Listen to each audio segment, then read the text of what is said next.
और चलिए आगे बढ़ते हैं। बात अब करेंगे सिंगापुर से जापान तक पाकिस्तान की अब किस कदर थू थू हो रही है, वो जरा हम आपको इस खबर के जरिए बताते हैं। देखिए, ईरान और अमेरिका के बीच बातचीत में अपनी भूमिका को पाकिस्तान बहुत बड़ी कूटनीतिक सफलता के रूप में पेश कर रहा है, लेकिन इस दावे पर सिंगापुर के पूर्व राजदूत बिलाहारी कौशिकन ने तीखी टिप्पणी की है। उन्होंने ये कहा है कि केवल कूटनीतिक उपलब्धियां जनता की बुनियादी समस्याओं का समाधान नहीं करती हैं और डिप्लोमेटिक कामयाबी से पाकिस्तान की जनता का पेट नहीं भरता है। उनका इशारा पाकिस्तान की आर्थिक चुनौतियों और आम लोगों की परेशानियों की ओर था।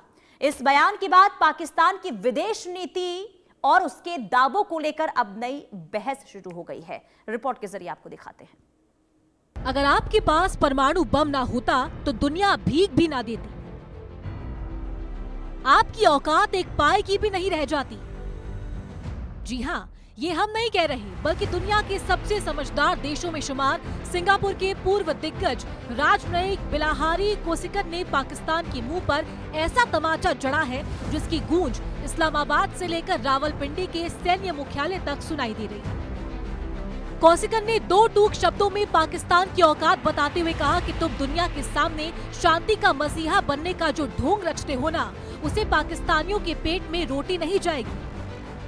सच तो ये है कि पाकिस्तान आज पूरी तरह नाकाम होने की कगार पर खड़ा है और अगर उसके हाथ में परमाणु बम का रिमोट ना होता तो दुनिया उसे कूड़े के भाव भी ना पूछती। परमाणु बम ना होता तो कोई परवाह नहीं करता। शांति के दूत बनने के नाटक से पाकिस्तानियों को खाना नहीं मिलेगा। परमाणु ब्लैकमेलिंग के दम पर जिंदा है पाकिस्तान। फेल होने के कगार पर खड़ा है पाकिस्तान। फेल होने की कगार पर खड़ा है आतंकिस्तान।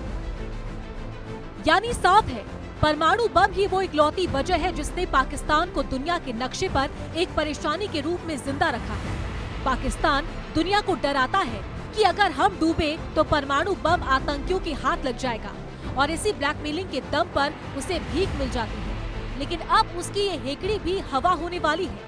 एक तरफ जहां सिंगापुर उसकी औकात दिखा रहा है, तो वहीं दूसरी तरफ भारत और जापान ने मिलकर पाकिस्तान की बची कुची रीढ़ की हड्डी तोड़ने की कसम खा ली है। आतंकवाद के खिलाफ भारत और जापान का सख्त रुख पाकिस्तान के लिए कयामत का पैगाम लेकर आया है। जापान जैसा शांति प्रिय और आर्थिक महाशक्ति देश जब भारत के सुर में सुर मिलाकर पाकिस्तान प्रायोजित आतंकवाद को नेस्तनाबूद करने की बात करता है, तो तय मानिए कि पाकिस्तान को मिलने वाली हर मदद और कर्ज हमेशा के लिए बंद होने वाले हैं।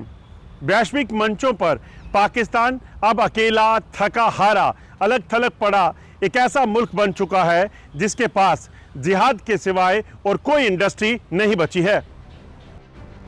अब जरा गौर कीजिए कि जिस देश को सिंगापुर का राजनयिक फेल बता रहा है, उसकी अंदरूनी हालत क्या है। पाकिस्तान सरकार ने खुद कागजों पर करीब 78 से ज्यादा आतंकी संगठनों को बैन कर रखा है, जिसमें लश्कर-ए-तैयबा, जैश-ए-मोहम्मद और जमात-उद-दावा जैसे खूंखार नाम शामिल हैं। लेकिन ये बैन सिर्फ दुनिया की आंखों में धूल झोंकने के लिए है। असलियत ये है कि आतंकी खुलेआम पाकिस्तान की सड़कों पर घूमते हैं। हद तो तब हो गई जब हाल ही में पाकिस्तान के पूर्व स्टार क्रिकेटर शोएब अख्तर के घर के बाहर और उनके इलाके में आधुनिक हथियारों से लैस खूंखार आतंकी टहलते हुए देखे गए। परमाणु बम की धौंस देकर दुनिया की छाती पर मूंग दलने वाला पाकिस्तान का नकाब पूरी तरह अब उतर चुका है। सिंगापुर के राजनयिक ने दुनिया के सामने वो सच रख दिया है जिसे पाकिस्तान हमेशा छुपाना चाहता था, कि उसकी हैसियत परमाणु बम के बिना एक कंगाल और नाकाब देश से ज्यादा कुछ नहीं है। और रही सही कसर भारत जापान की जुगलबंदी और शोएब अख्तर के घर के बाहर घूमते आतंकियों ने पूरी कर दी। पाकिस्तान के इस भस्मासुर रूपी आतंकवाद ने यह साबित कर दिया है कि जो आतंक का बीज उसने बोया था वो अब पाकिस्तान को ही धीरे धीरे निगलने को तैयार है। अब देखना यह होगा कि कटोरा लेकर दुनिया के अलग अलग देशों में घूमने वाला पाकिस्तान कब तक परमाणु बम की आड़ में अपनी कंगाली और